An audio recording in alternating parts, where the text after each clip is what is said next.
आगे हम लोग देखते हैं त्रिकोण।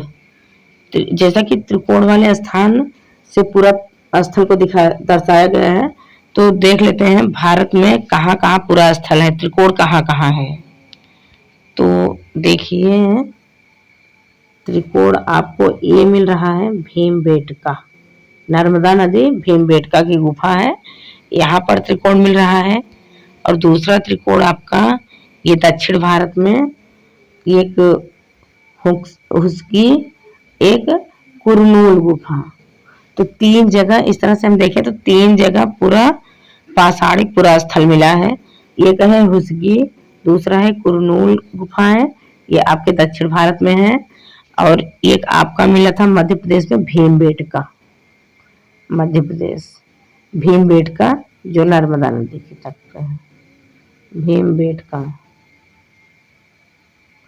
ठीक है, तो इस तरह ये पूरा पाषाणिक पूरा स्थल 3 जगह मिले हैं। अब आगे देख लेते हैं भीमबेटका आधुनिक, इसमें और भी देख लेते हैं। देखिए इसमें दिया गया है आपका नौपाषाणिक, जो चौकोर में है वो नौपाषाणिक पूरा स्थल है। जो गोले में है महापाषाणिक, मतलब बहुत बड़े बड़े पत्थरों का उपयोग करते थे उस समय, महापाषाणिक पूरा स्थल है। और आरंभिक गांव कुछ इस तरह से के चिन्हों से दर्शाया गया है, आधुनिक नगर स्टार से दर्शाया गया है। तो आप लोग इसको ढूंढने की कोशिश करेंगे और ढूंढेंगे मैप पे कहाँ कहाँ क्या क्या है। ठीक है, ये धीरे धीरे नवपाषाणिक, महापाषाणिक, आरंभिक गांव, आधुनिक गांव, आप लोग इसको मैप में देख लेंगे बढ़िया से। चलिए हम आगे बढ़ते हैं, आप लोग मैप में देख लीजिएगा। भीमबेटका, भीमबेटका हमको मध्य प्रदेश से मिला था। तो भीमबेटका इस पूरा स्थल पर गुफाएं व कंदराएं मिलती हैं। इस पूरा स्थल पर गुफाएं व कंदराएं मिलती हैं। लोग इन गुफाओं में रहते थे, लोगों के पास घर तो था नहीं, तो लोग कहाँ रहेंगे, गुफाओं में रहते थे। इसीलिए इन गुफाओं में रहते थे, इन गुफाओं में इसलिए रहते थे क्योंकि यहाँ उन्हें बारिश, धूप और हवाओं के से राहत मिलती थी। मानव है, आदि मानव है तो क्या हुआ, लेकिन मानव तो है, तो उनको भी ठंडी लगेगी, बारिश धूप लगेगी, बारिश के पानी से भीगेंगे। तो इन सब चीजों से बचने के लिए वो लोग जानवरों को, बड़े बड़े जानवरों को भगा देते थे, उनकी गुफाओं में रहना शुरू कर देते थे। ये गुफाएं नर्मदा घाटी के पास हैं। भीमबेटका गुफा जो है ये नर्मदा नदी घाटी के पास है। आप मध्य प्रदेश चले जाइए और भीमबेटका वहीं पर है, घूम लीजिएगा। क्या तुम बता सकते हो कि रहने के लिए लोगों ने यह जगह क्यों चुनी होगी? अब सोचो और बताओ यही जगह क्यों चुनी। क्योंकि पत्थर के उपकरण बहुत महत्वपूर्ण थे, इसलिए लोग ऐसी जगह ढूंढते थे जहां अच्छे पत्थर मिल सके। क्यों चुने थे? पत्थर का उपकरण बहुत महत्वपूर्ण था इनके लिए। उस समय पाषाण काल, नाम में पाषाण काल पड़ गया है, तो उस समय पत्थरों का औजार बनाते थे ये लोग। पत्थर इनके लिए बहुत महत्वपूर्ण थे, इसलिए ये लोग ऐसी जगह ढूंढते थे जहां से पत्थर मिल सके, अच्छे पत्थर इनको प्रोवाइड हो सके, अच्छे पत्थर मिल सके, ताकि ये इन शिकार करने में इनको परेशानी ना हो। और यहाँ लिखा गया है, देखिए एक शैल चित्र दिया गया है, शैल चित्र। ये देखिए, इनमें हमें क्या पता चलता है बताओ, इनसे हमें क्या पता चलता है? ऐसा नहीं लग रहा है कि एक शिकारी है, वो अपने शिकार के पीछे दौड़ रहा है। तो यहाँ से आप देख सकते हैं एक आदमी जो शिकारी है वो किसी जानवर को, यानी ये जानवर कुछ हिरण की तरह लग रहा है, बारहसिंघा की तरह लग रहा है। एक आदमी है वो बारहसिंघा के आप पीछा किए हुए हैं। इस चित्र के बारे में बताएं। तो गुफा में लोग रहते थे, उनमें से कुछ की दीवारों पर कुछ काम धाम तो था नहीं, शिकार करके आते थे, अपना बैठे बैठे क्या करें, चित्र बना देते थे। उनमें से कुछ की दीवारों पर चित्र मिले हैं, ये देखिए एक गुफा के अंदर चित्र मिले हैं। इनमें से कुछ सुंदर उदाहरण मध्य प्रदेश और दक्षिण भारत के गुफाओं में मिले हैं। इनमें जंगली जानवरों की बड़ी कुशलता से सजीव चित्रण किया गया है। ये सजीव चित्रण देखिए बड़ी कुशलता से किया गया है। वो लोग इतने बड़े आर्टिस्ट तो थे नहीं कि एकदम सेम टू सेम बना दें, तो उनके पास जैसी कला थे वैसे बना दिए हैं। देखिए ये ऐसे बना दिए, फिर ऐसे बना दिए, ऐसे बना दिए हैं। तो जितनी भी कलाएं थी अपना इस चित्र के माध्यम से दिखा दिए हैं अपनी कलाओं को। ये देखिए गुफा, पत्थर, पहाड़।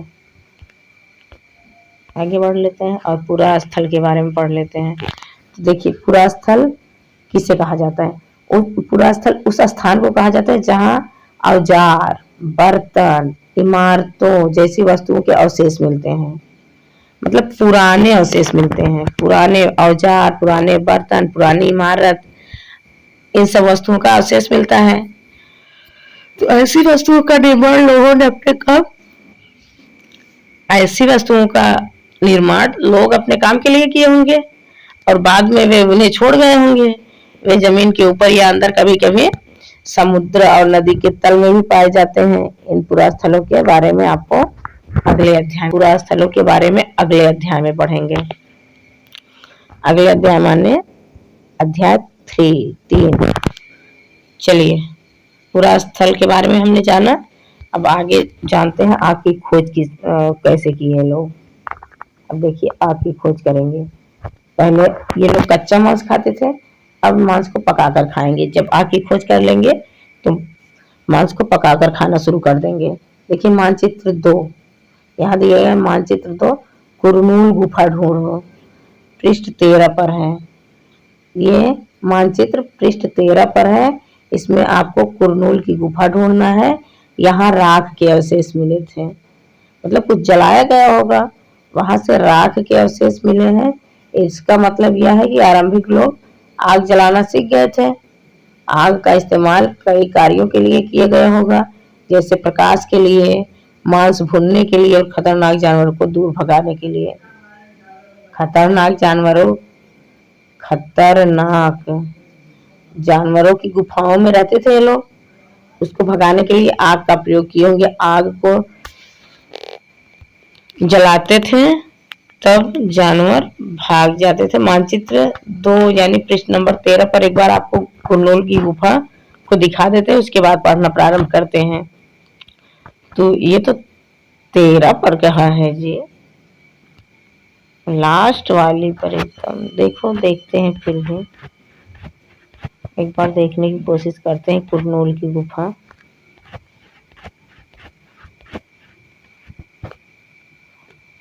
ये रहा आपका कुरनूल की गुफा। नहीं दिया है इसमें, तो नहीं दिया है। चलिए बाद में देखते हैं, इसमें नहीं दिया है। पृष्ठ नंबर 13 कहा है लेकिन दिया नहीं है।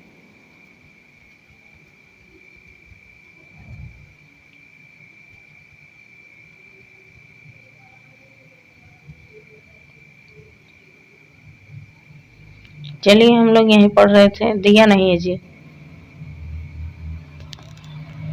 आज हम आग का उपयोग किस लिए करते हैं? जाहिर सी बात है, आग का उपयोग किस लिए करते हैं? आप लोग कमेंट में बताइएगा, आप लोग आग का उपयोग किस किस लिए करते हैं। चलिए आगे हम लोग पढ़ते हैं, आगे पढ़ते हैं और देख लेते हैं नाम और तिथियां। ये नाम और तिथियां कैसे पढ़ी?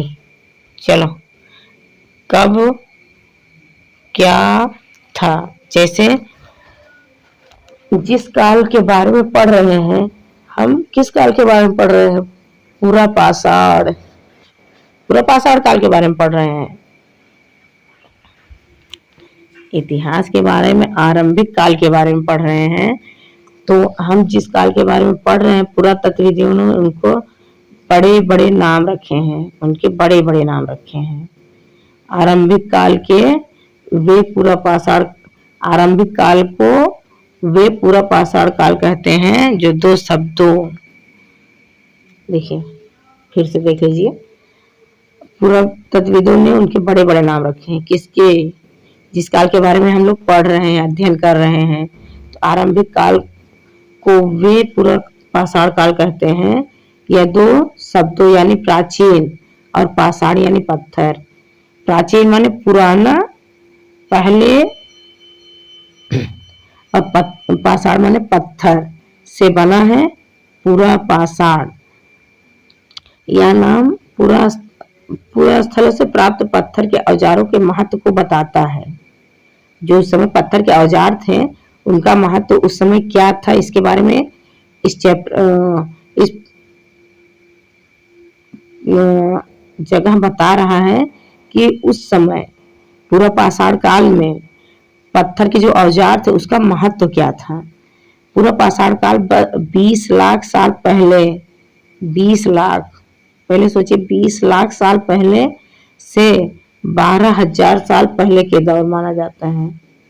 अब बताइए, यहाँ लिख दिया गया एक कंफ्यूजन और है, 20 लाख साल पहले, 20 लाख साल पहले, उसके बाद फिर लिख दिया है 12,000 साल पहले तक, 1000 साल तक पहले तक। तो कंफ्यूजन नहीं होता है?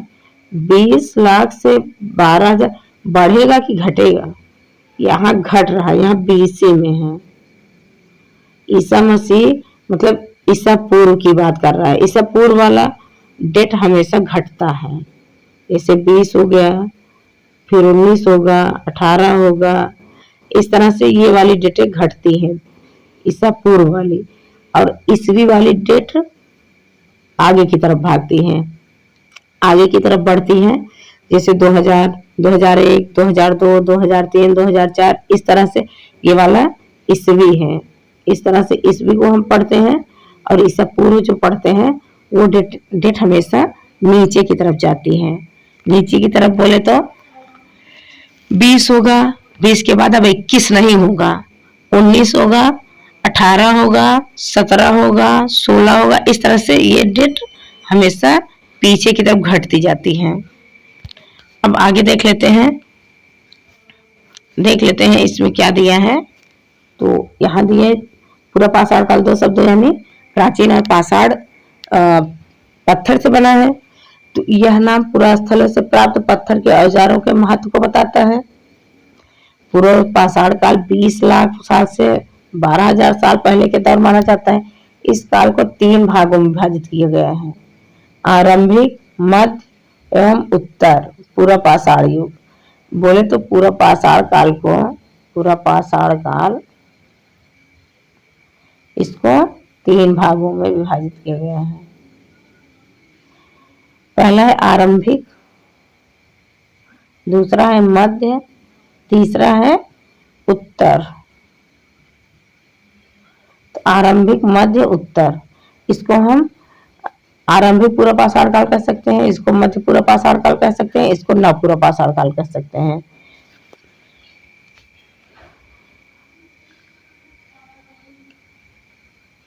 मानव इतिहास की लगभग 99% कहानी इसी काल के दौरान घटित हुई है। अभी तक जितनी भी कहानियां घटित हुई है, 99% कहानी इसी काल के दौरान घटित हुई है। सिर्फ हम लोग जितना जिए हैं 1% है, 99% तो ये लोग जिए हैं, तो 1% में हम लोग हैं। जिस काल में हमें पर्यावरणीय बदलाव मिलते हैं उसे मेसोलिथ कहा जाता है, यानी मध्य पाषाण काल युग कहते हैं। मध्य पाषाण युग से पर्यावरण में भी बदलाव आने शुरू हो गए थे। इसका लगभग 12,000, इसका कार्यकाल कितना है तो 12,000 साल से 10,000 साल पहले तक माना गया है। उसका कितना था जी? 12,000 है।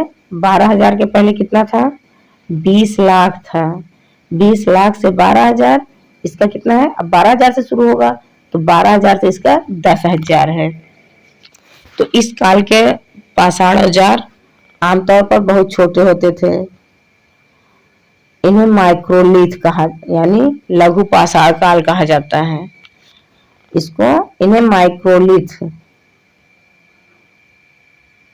इन्हें किस नाम से जाना जाता है, तो इन्हें माइक्रोलिथ के नाम से जाना जाता है, यानी लघु पाषाण काल कहा जाता है। लघु पाषाण प्राय इन औजारों में हड्डियां और लकड़ियों के मुट्ठे लगे हंसिया और आरी जैसे औजार मिलते थे।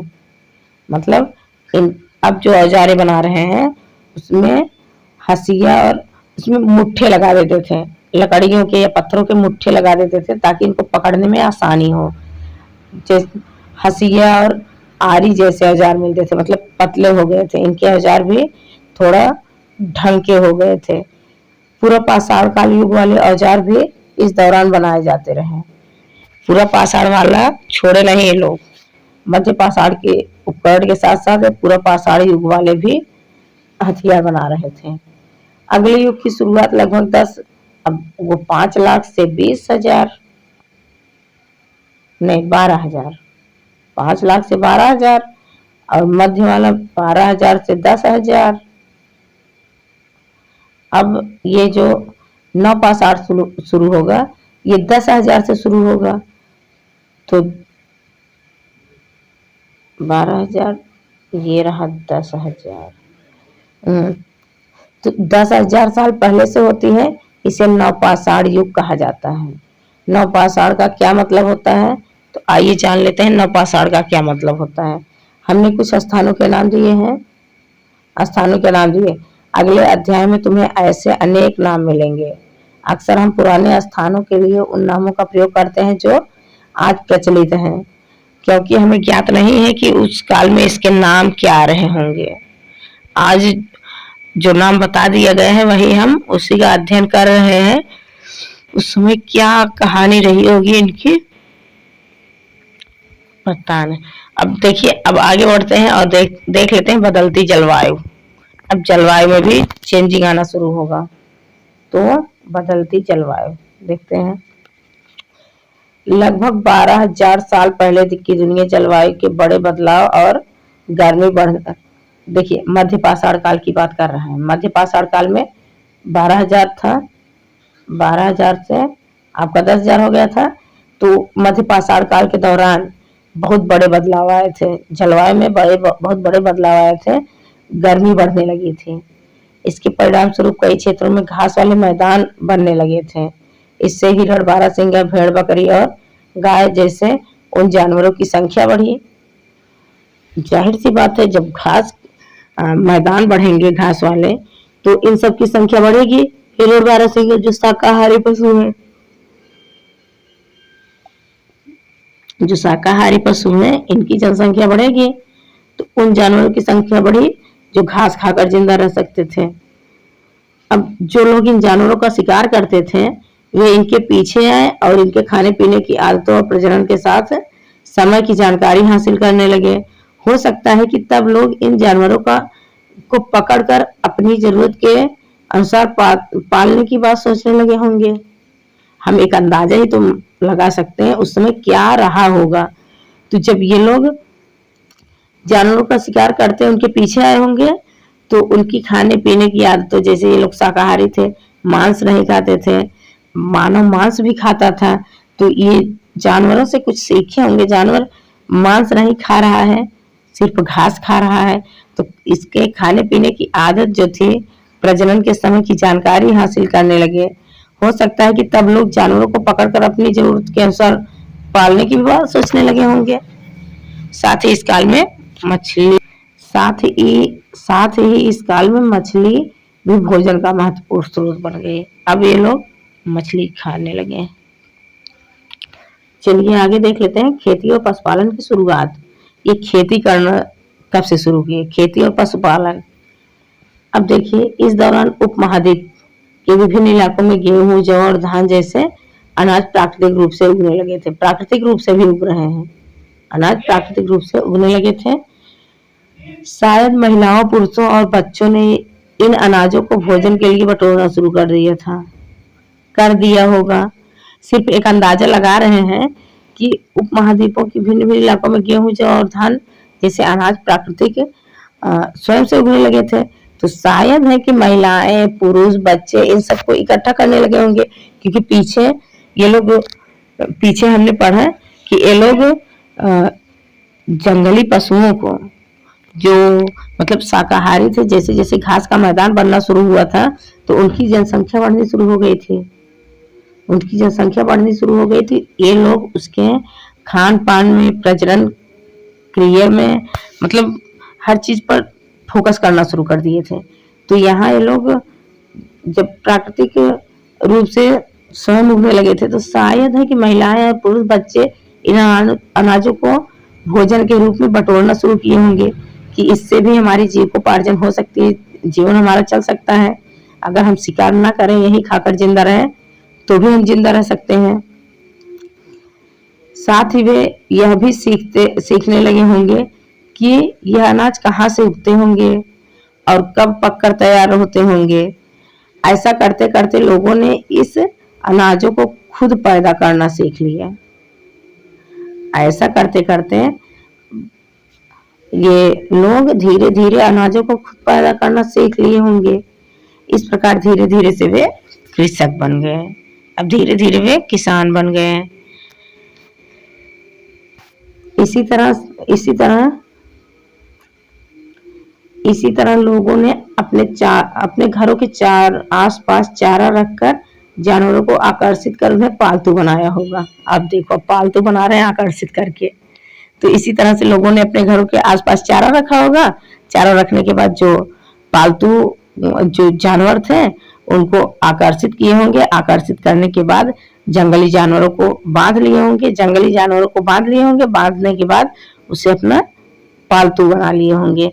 तो सबसे पहला पालतू पशु इनका क्या था? कुत्ता था। कुत्ता का जंगली पूर्वज था। पालतू बनाया गया, वे कुत्ते का जंगली पूर्वज था।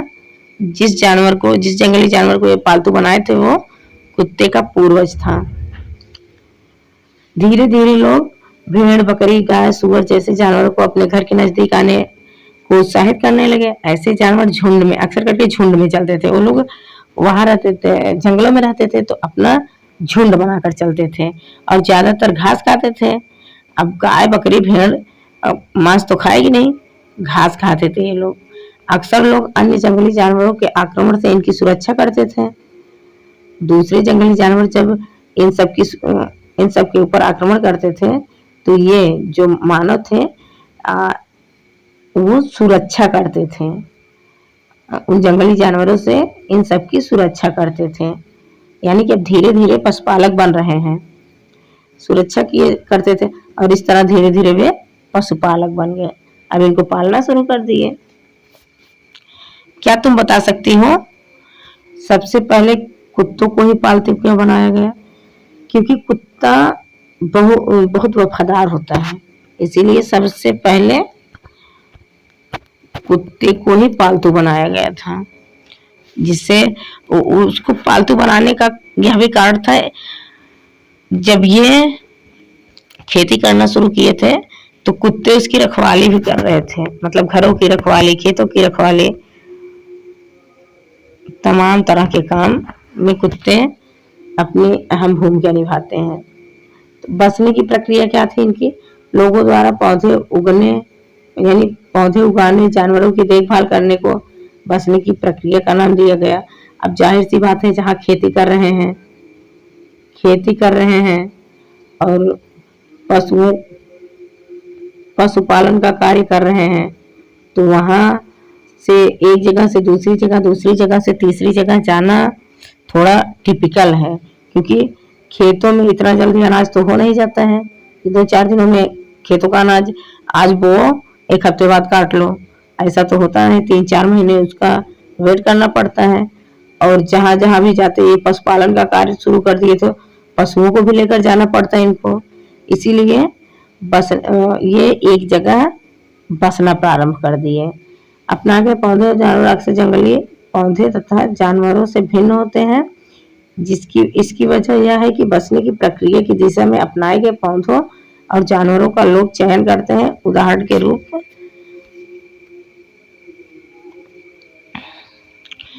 उदाहरण के तौर पर लोग उन्हीं पौधों तथा जानवरों का चयन करते हैं जिनके बीमार होने की संभावना कम हो। यानी जो बीमार कम हो उन्हीं का चयन करते हैं, उन्हीं को मनुष्य पालतू बनाते हैं। या नहीं कि लोग उन्हीं पौधों को चुनते हैं जिनसे बड़े दाने वाले अनाज पैदा होते हैं, साथ ही जिनकी मजबूत डंठलें अनाज के पके दानों के भार को संभाल सके। ऐसे पौधों के बीजों को संभाल कर रखा जाता है ताकि फिर से उगने के लिए उनके गुण सुरक्षित रह सके। होता है ना, 2-4 महीने 2-4 साल 6 साल पुराना गेहूं 2 साल 4 साल तक इस वर्ष जो गेहूं बो दिया गया है उसको संभाल कर रख दिया जाए, अगली बार फिर से वही बोया जाए, उसकी अगली बार फिर वही बोया जाए। तो इस तरह से ये लोग भी संभाल कर रखते थे बीजों को, पौधों के बीजों को संभाल कर रखते थे ताकि फिर से उन्हें बो सके। और आगे है, जंगली जानवरों को आगे प्रजनन के लिए चुना जाता था। आगे प्रजनन के लिए चुना जाता था जो आमतौर पर अहिंसक होते हैं। उन्हीं जानवरों को आगे प्रजनन के लिए चुना जाता था जो आमतौर पर अहिंसक होते थे। इसीलिए हम देखते हैं कि पाले गए जानवर तथा कृषि के लिए अपनाए गए पौधे जंगली जानवरों तथा पौधों से धीरे धीरे भिन्न होते गए। वो जंगली पौधे जंगली जानवरों से भिन्न होते हैं ना, जो पालतू बनाए जाते हैं, गाय भैंस भेड़ बकरी, वो जंगली जानवरों से भिन्न होते हैं। मिसाल के तौर पर जंगली जानवरों की तुलना में पालतू जानवरों के दांत और सींग छोटे होते हैं। जो पालतू जानवर होते हैं उनके दांत और देखिए दांत भी छोटे होते हैं, सींग भी छोटे होते हैं, वो इतने डरावने नहीं होते हैं। लेकिन वही जंगली जानवर को देख लीजिए, बड़े बड़े नाखून, बड़े बड़े दांत, बड़े अजीब ढंग के दिखाई देते हैं, देखने के बाद ही डर लग जाता है। तो पालतू जानवर और जंगली जानवर में अंतर होता है। तो इन दांतों को देखो, ये जो ऊपर दिया गया है, इन दांतों को देखो, इनमें से कौन सा जंगली सुअर का है और कौन सा पालतू सुअर का। चलिए देख लेते हैं कौन सा जंगली सुअर का है, कौन सा पालतू सुअर का है। तो अब देख लीजिए इन दोनों में से कौन सा पालतू सुअर का होगा, कौन सा जंगली सुअर का होगा। ये देखिए, ये तो जंगली सुअर का होगा, ये ज्यादा बड़ा है, भयानक है, ये आपका पालतू सुअर का होगा।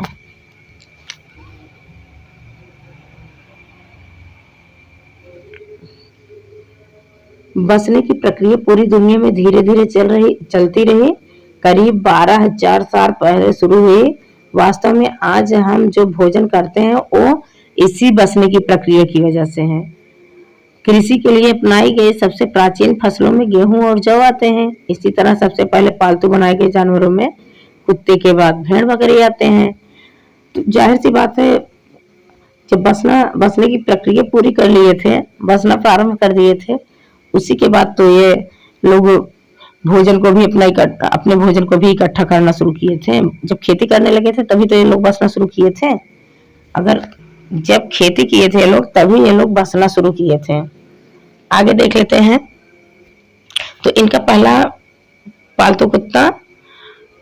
पालतू पशु कुत्ता था। और पहला जो ये लोग प्राचीन फसल उगाए थे उसमें गेहूं और जौ आते हैं। एक नवीन जीवन शैली देख लेते हैं। एक नवीन जीवन शैली में क्या आता है, यहाँ दिया गया है, तुम किसी पौधे के बीज को बोकर देखो। तुम किसी पौधे के बीज को बोकर देखो, तुम क्या पाओगे, क्या पाओगी कि इसे विकसित होने में कुछ वक्त लगता है या नहीं लगता है। इसमें कुछ दिन, महीने या फिर साल तक लग सकता है। इसीलिए जब लोग पौधे उगाने लगे तो उनकी देखभाल के लिए उन्हें एक ही जगह पर लंबे समय तक रहना पड़ा। अब पौधे को उखाड़ कर ले नहीं जा सकते, इसीलिए उनको रुकना पड़ा, पौधे की देखभाल करनी पड़ी। बीज बोने से लेकर फसलों के पकने तक उनको इंतजार करना पड़ा। पौधे की सिंचाई करने में, खरपतवार हटाने में, जानवरों और चिड़ियों में से उनकी सुरक्षा करने जैसे बहुत से काम शामिल थे इसमें। कटाई के बाद अनाज का उपयोग संभाल कर करना पड़ता था। तो इन सब बातों को देखा जाए तो उनका एक जगह रहना इन्हीं सब बातों पर निर्भर है। अगर वो खेती ना किए होते तो वो एक जगह नहीं बसते। अनाज को भोजन और बीज दोनों ही रूपों में बचाकर रखना आवश्यक था इनके लिए। अनाज को एक तो बीज के रूप में बचाना था, अब ब्रांडेड बीज तो आया नहीं था, हाइब्रिड वाला बीज लेकर बो देते तो उसी अनाज से इनको दोबारा बीज के रूप में वही अनाज उपयोग में लाना था। तो इनको अनाज को भोजन के रूप में भी बचाना था और बीज के रूप में भी बचाना था। तो इसीलिए लोगों को इसके भंडारण की बात सोचनी पड़ी कि जब तक इसका भंडारण नहीं करेंगे, जब तक इसका स्टोर नहीं करेंगे, तब तक ना तो हम आगे हम भोजन कैसे करेंगे, खाना कैसे बनाएंगे, और हम आगे अगर हमको ये फसलें उगानी पड़ेगी तो कहाँ जाएंगे, किसके पास जाएंगे ये फसलें उगाने। हाइब्रिड वाला बीज तो था नहीं कि जाते दुकान पर ले लेते, हाइब्रिड वाला दे दीजिए बो दे। उस समय उसी पर ये लोग निर्भर थे, तो उसको स्टोर करने की जरूरत थी, एक जगह रखने की जरूरत थी। तो इसीलिए ये लोग एक जगह रुकना प्रारंभ किए, रुकने के बाद उसको एक जगह स्टोर करके रखना शुरू किए। देखिए बीज के रूप में किन किन कारणों से ये लोग एक जगह इनका स्थायी निवास बना। अब अनाज उगा रहे थे तो उसको रखने की जरूरत पड़ी बीज के रूप में, खाद्य के रूप में, उपहार के रूप में भी रखते थे। किसी को गिफ्ट करना हुआ तो उपहार भी दे देते थे। इतना बढ़िया बढ़िया गिफ्ट तो था नहीं कि फूल पत्ती लेकर पहुंच जाए, तब उपहार के रूप में खाद्य ही था, मतलब भोजन था। तो बीज के रूप में, खाद्य के रूप में, अनाज उपहार के रूप में, और भंडारण के लिए भंडारण के लिए भी आवश्यक था, भंडार भी करना आवश्यक था। तो आखेटक संग्रह से भोजन उत्पादन तक। चलिए आगे देख लेते हैं। आगे है इलाकों में लोगों ने मिट्टी के बड़े बड़े बर्तन बनाए, ठीक है, बड़े बड़े बर्तन बनाए, टोकरियां बुनी या फिर जमीन में गड्ढा खोदा। क्यों?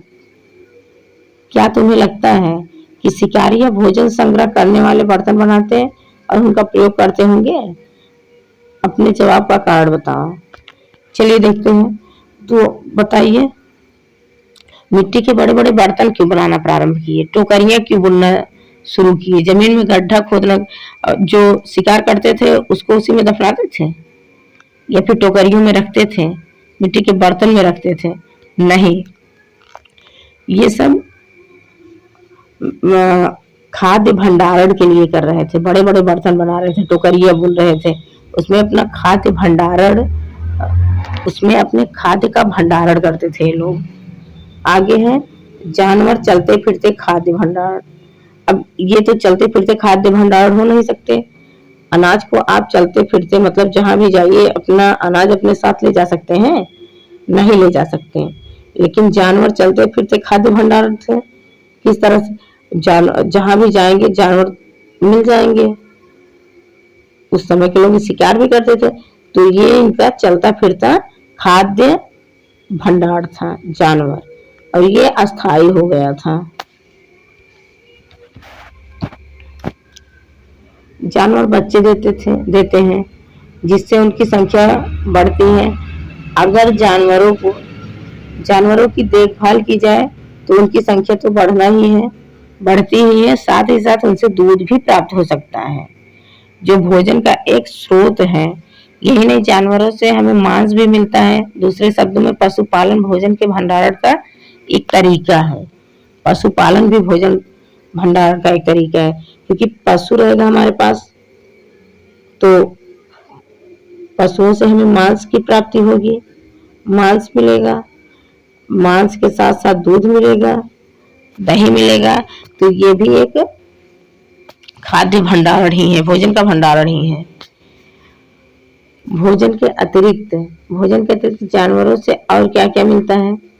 आज जानवरों का उपयोग किस लिए किया जाता है? तो जानवरों का उपयोग बहुत बहुत तरह से किया जाता है।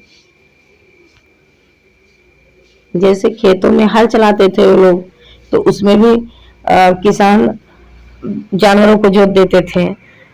कुत्ता था तो कुत्ता घर की रखवाली करता था, घोड़ा सवारी करता था, सवारी के काम में आता, तो बहुत से काम लेते थे ये लोग जानवरों से। जानवरों से बहुत से काम लिए जाते हैं। आओ आरंभिक कृषकों और पशुपालकों के बारे में पता करें। कैसे थे आरंभिक पशुपालक और कृषक यानी किसान? कैसे थे, किस प्रकार से थे? मानचित्र 2 पृष्ठ संख्या इसमें फिर 13 दे दिया है। देखो क्या तुम्हें कई नीले वर्ग दिख रहे हैं? उसमें देखना पड़ेगा कि नीला वर्ग कहाँ है। ठीक है, चलिए बाद में इसको देखते हैं, अभी पढ़ लेते हैं। देखो क्या तुम्हें कई नीले वर्ग दिख रहे हैं? पता है इनमें से प्रत्येक बिंदु उस जगह को दर्शाता है जहां पुरातत्वविदों को शुरुआती कृषकों और पशुपालकों के होने के साक्ष्य मिले हैं। ये पूरे उपमहाद्वीप में पाए गए हैं। इनमें सबसे महत्वपूर्ण पश्चिमोत्तर क्षेत्र में है, आधुनिक कश्मीर में और पूर्वी तथा दक्षिण भारत में पाए जाते हैं। तो वो तो मानचित्र पर देख लिया जाएगा, फिलहाल हम पढ़ते हैं अभी। वास्तव में ये निर्दिष्टित स्थान कृषकों और पशुपालकों की बस्तियां थी। ये क्या थी? पशुपालकों और कृषकों की बस्तियां थी। बस्तियां थी या नहीं, इसमें कहा गया है ये पशुपालकों की बस्तियां थी या नहीं, इसे जांचने के लिए वैज्ञानिक खुदाई में मिले पौधे और पशुओं की हड्डियों के नमूनों का अध्ययन करते हैं। जाहिर सी बात है, इतिहास का पता लगाना है तो खुदाई तो करना ही पड़ेगा। बिना खुदाई का इतिहास नहीं है। ऐसे मानेंगे कि कहाँ क्या मिला है? जब खुदाई करेंगे, वहां से चीजों को देखेंगे, जब चीजें हमें मिलेगी, देखेंगे, उसका अध्ययन करेंगे, तभी तो हमें पता चलेगा कितना पुराना ये सामान हो सकता है। इनमें से सबसे रोचक जले हुए अनाज के दानों के अवशेष थे। यहाँ से अनाज के दाने भी मिले हैं जो जले हुए थे, उनका कुछ शेष बाकी था। खुदाई के दौरान अनाज के दाने भी मिले थे। ऐसा लगता है कि ये गलती से या फिर जानबूझकर जलाए गए होंगे। यह गलती से जलाए गए होंगे या फिर जानबूझकर जलाए गए होंगे। वैज्ञानिक इन अनाज के दानों की पहचान कर सकते हैं। इस तरह हमें पता चलता है कि इस उपमहाद्वीप के विभिन्न भागों में बहुत सारी फसलें उगाई जाती रही होंगी। वैज्ञानिक विभिन्न जानवरों की हड्डियों की भी पहचान कर सकता है। अस्थायी जीवन की ओर चलिए, इनके अस्थायी जीवन की ओर चलते हैं और देख लेते हैं इनका अस्थायी जीवन क्या था। तो इनका अस्थायी जीवन पुरातत्वविदों को कुछ पुरास्थलों पर झोपड़ियों और घरों के निशान मिले हैं, जैसा कि बुर्ज होम। ये बुर्ज होम कहाँ है? वर्तमान में कश्मीर में है। तो बुर्ज होम से क्या मिला है कि वे लोग गड्ढे के नीचे घर बनाते थे। बुर्ज होम में क्या मिला? लोग गड्ढे के नीचे घर बनाते थे, जमीन को खोद कर घर बनाते थे, जिन्हें गर्तावास कहा जाता था। जमीन के गड्ढे को गर्त कहा जाता है। उसमें रहने वाले को उसमें जो घर बनाया जाता है उसको वास कहा जाता है, आवास कहा जाता है। तो गर्त में बने आवास को गर्तावास कहा जाता है। तो गड्ढे के नीचे जो घर बनाते थे उन्हें गर्तावास कहा जाता था, गर्तावास कहा जाता है। इनमें उतरने के लिए सीढ़ियां होती थी। जाहिर सी बात है, कूद कर उतरेंगे, सीढ़ियों के माध्यम से उतरते होंगे। इनमें इससे उन्हें ठंड के मौसम में सुरक्षा मिलती रही होगी, गर्मी में भी सुरक्षित रहे होंगे।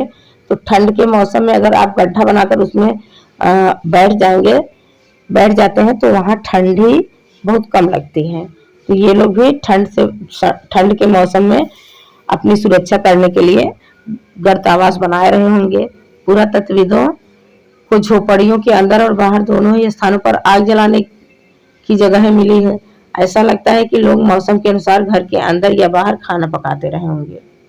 जैसे गर्मियों में अब गर्तावास में खाना पकाएंगे नहीं, तो ठंडियों में गर्तावास का प्रयोग करते थे और गर्मियों में बाहर निकल कर खाना बनाते थे अपना।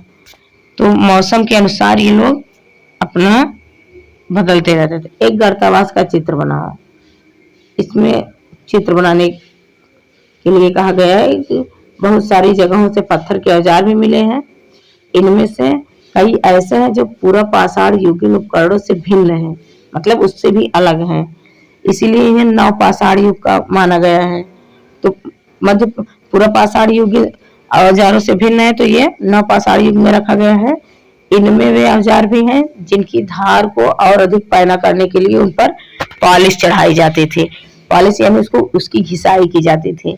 ओखली और मूसल का प्रयोग अनाज और वनस्पतियों से प्राप्त अन्य चीजों को पीसने के लिए किया जाता था। तो ओखली और मूसल का प्रयोग आज भी कूटने पीसने के लिए ही किया जाता है। तब भी वो लोग अनाज और वनस्पतियों से जो प्राप्त चीजें थी उनको पीसने के लिए ओखली और मूसल का प्रयोग करते थे। आज हजारों साल बाद भी ओखली और मूसल का प्रयोग किया जाता है अनाज पीसने के लिए। उसी तरह प्राचीन प्रस्तर युग यानी पत्थर युग औजारों का निर्माण और प्रयोग लगातार होता रहा। कुछ औजार हड्डियों से भी बनाए जाते थे, कुछ औजार पत्थर तो कुछ औजार हड्डियों से बनाए जाते थे। एक देखिए नवपाषाण युग के कुछ उपकरण, ये नवपाषाण काल के हैं। ये देखिए कुछ उपकरण है जो नवपाषाण काल के हैं, पत्थरों से बनाए गए हैं।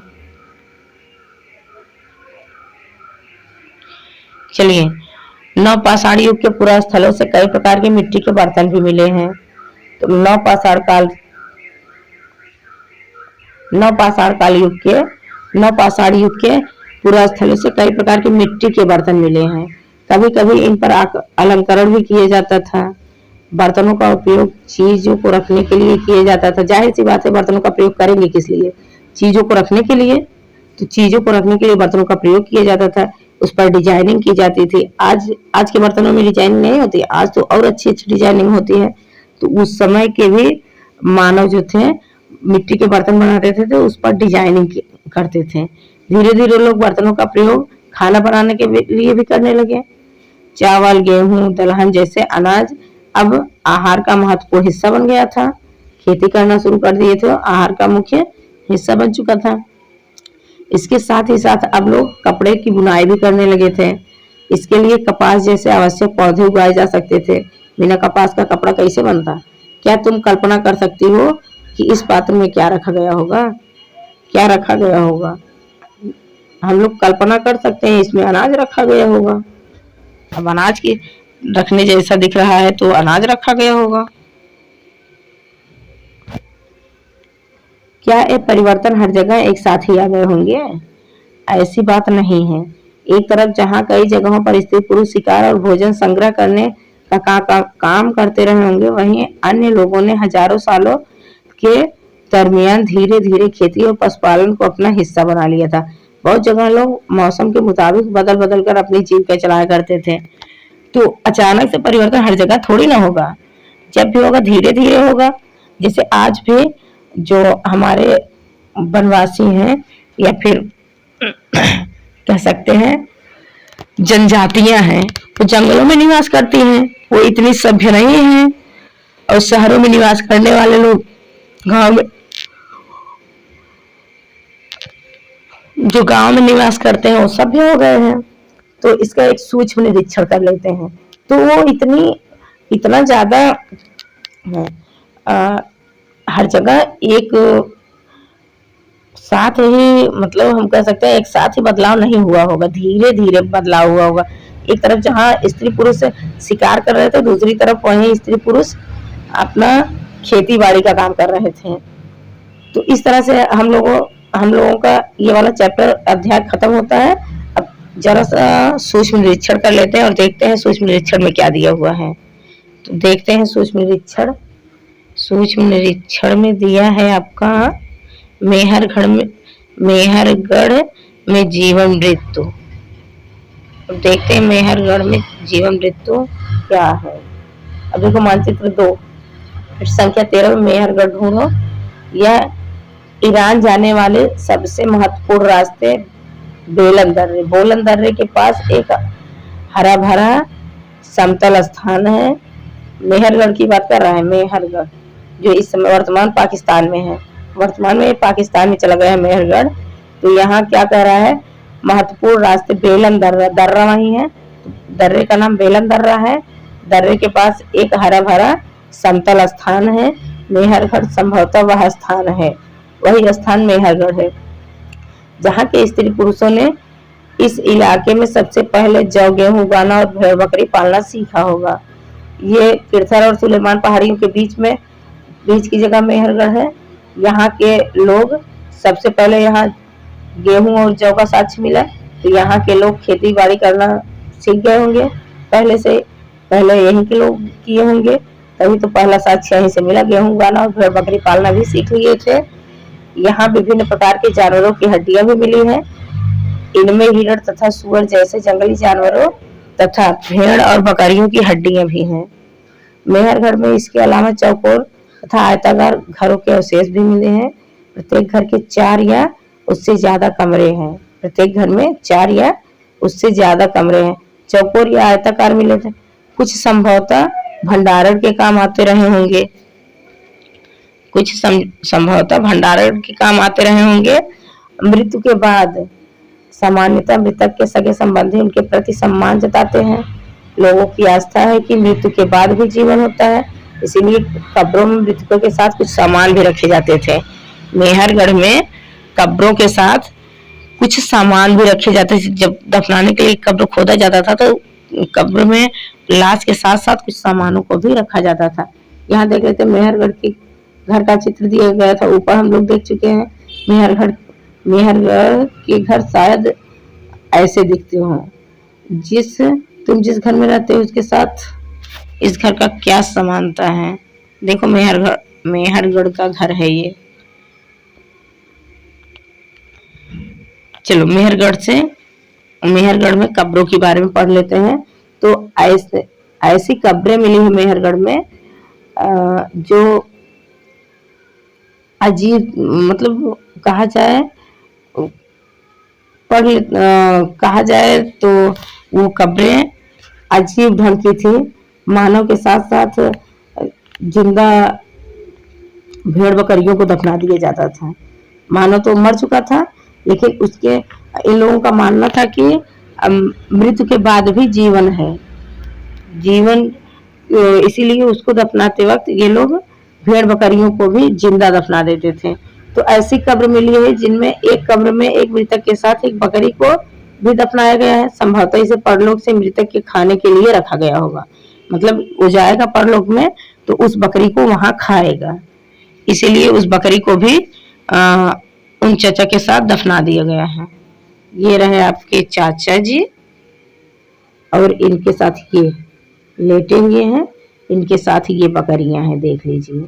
अब ये परलोक जाएंगे तो इन बकरियों को खाएंगे, तो इनकी कब्र के साथ ये बकरियां भी दफना दी गई हैं। मेहरगढ़ की कब्र का चित्र है। क्या तुम बकरियों के कंकाल की पहचान कर सकते हो? ये है बकरियां, देख लीजिए। ये चाचा जी जाएंगे तो बकरियों को खाएंगे। अन्यत्र देख लेते हैं। अन्यत्र में क्या दिया हुआ है, तो एक फ्रांस की गुफा में की गई चित्रकारी दिखाया गया है। इसमें देखिए फ्रांस की गुफा है, फ्रांस की गुफा में की गई चित्रकारी दर्शाया गया है, दिखाया गया है इसमें। ये एटलस में ढूंढने की बात कर रहा है। यह चित्र फ्रांस की एक गुफा का है। इस पुरा स्थल की खोज लगभग 100 साल पहले 4 स्कूली बच्चों ने की थी। स्कूल के बच्चे इस गुफा की खोज किए हैं। 100 साल पहले स्कूली बच्चों ने की थी। इस तरह के चित्र लगभग 20,000 साल पहले से लेकर 10,000 साल पहले के बीच बनाए गए होंगे। इनमें कई जानवरों के चित्र हैं। इनमें जंगली घोड़े, गाय, भैंस, गैंडा, रेंडियर, बारहसिंघा और सुअरों के गहरे चमकीले रंगों से चित्रित किया गया है। ये देखिए, इसमें सारे जानवर हैं। इन रंगों को लौह अयस्क या चारकोल और खनिज पदार्थों से बनाया जाता था। यह संभव है कि इन चित्रों को उत्सव के अवसर पर बनाया जाता था। ये चित्र जो बनाए गए हैं, इन चित्रों को माना जा रहा है कि ये चित्र उत्सव के अवसर पर बनाए जाते रहे होंगे,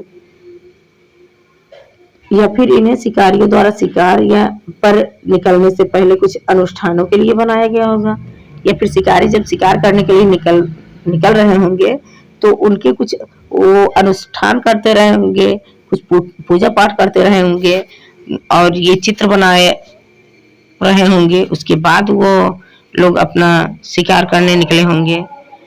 और देख लेते हैं एक नवपाषाणी के पुरा स्थल। एक नवपाषाणी पुरा स्थल एटलस में ढूंढने की बात कर रहा है तो एटलस में ढूंढना पड़ेगा। नवपाषाणी युग के सबसे प्रसिद्ध पुरा स्थलों में एक चताल है। चताल युग तुर्की में है। यहाँ दूर दराज स्थानों से कई चीजें लाई जाती थी और उनका उपयोग किया जाता था, जैसे सीरिया से लाया गया चमकदार पत्थर, चकमक पत्थर का नाम चकमक पत्थर था। कहाँ से लाया गया था? सीरिया से।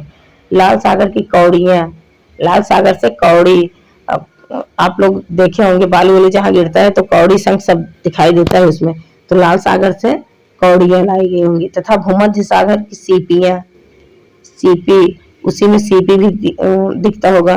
लाल सागर कौड़ी, सीपी, शंख ये सब दिखता है। ध्यान रहे कि उस समय तक पहिए वाले वाहन का विकास नहीं हुआ था। लोग सामान खुद या जानवरों को पीठ पर लाद कर ले जाया करते थे।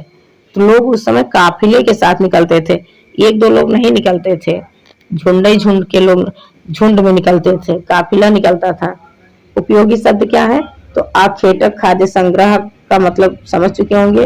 पुरा स्थल, उद्योग स्थल, आवासीय स्थल, पूरा पाषाण, मध्य पाषाण, लघु पाषाण, कृषक, पशुपालक, नवपाषाणी, ये सब आप लोग पढ़ लिए हैं। और लास्ट में कब्र है।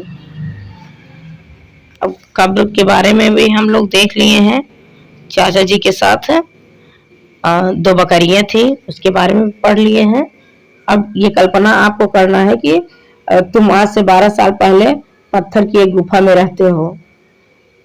पृष्ठ 14 पर देखो, तुम्हारे मामा गुफा की एक भीतरी दीवार पर चित्र बना रहे हैं और तुम उनकी सहायता करना चाहते हो। तुम रंग बनाओगे, रेखाएं खींचोगे या फिर उनमें रंग भरोगे। तुम्हारे मामा तुम्हें कौन सी कहानियां सुनाएंगे? ये तो आपको कल्पना करने की बात कर रहा है। चलिए इसी के साथ ये वीडियो यहीं पर समाप्त करते हैं। अब अगली वीडियो में अध्याय 3 का अध्ययन करेंगे हम लोग। तो इसी के साथ जय हिंद।